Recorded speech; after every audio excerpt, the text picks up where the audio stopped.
বিমানবন্দরকে আন্তর্জাতিক বিমানবন্দরে পরিণত করুন। রাশেদ প্রধান বলে গেলেন ঢাকা থেকে ভালো রওনা করেছিলেন, কিন্তু আস্তে আস্তে অসুস্থ হয়ে গেছেন। কারণ সিলেটের রাস্তা, এই রাস্তাটা দীর্ঘদিন ধরে নাড়াছাড়া হচ্ছে, কিন্তু তার কুল কিনারা সমুদ্রের ঢেউ উপলব্ধি করার জন্য বঙ্গোপসাগরে যাওয়ার দরকার নাই, ঢাকা থেকে সিলেট আসলেই তা বোঝা যাবে। আমরা চাই অবিলম্বে সোহেলের এই রাস্তা সম্পন্ন করে জনগণকে স্বস্তি দেওয়া হোক।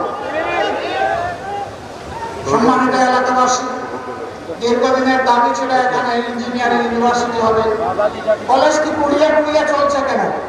এইটাকে ইউনিভার্সিটিতে রূপান্তরিত করে প্রাণ দেওয়া হোক। মেডিকেল বিশ্ববিদ্যালয় নামে মাত্র একটা ঘর আর একজন ভিসি, এর বাইরে কোনো কার্যক্রম পরিলক্ষিত হচ্ছে না।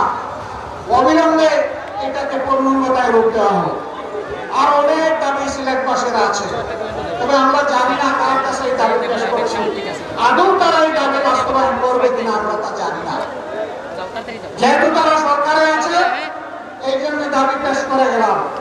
আমরা কথা দিয়ে গেলাম, আল্লাহ তাআলা যদি আমাদেরকে কোনোদিন এই দেশ পরিচালনার সুযোগ দেন এই এলাকার ইনশাআল্লাহ আপনাদের দাবি আমরা অক্ষরে অক্ষরে বাস্তবায়ন করব।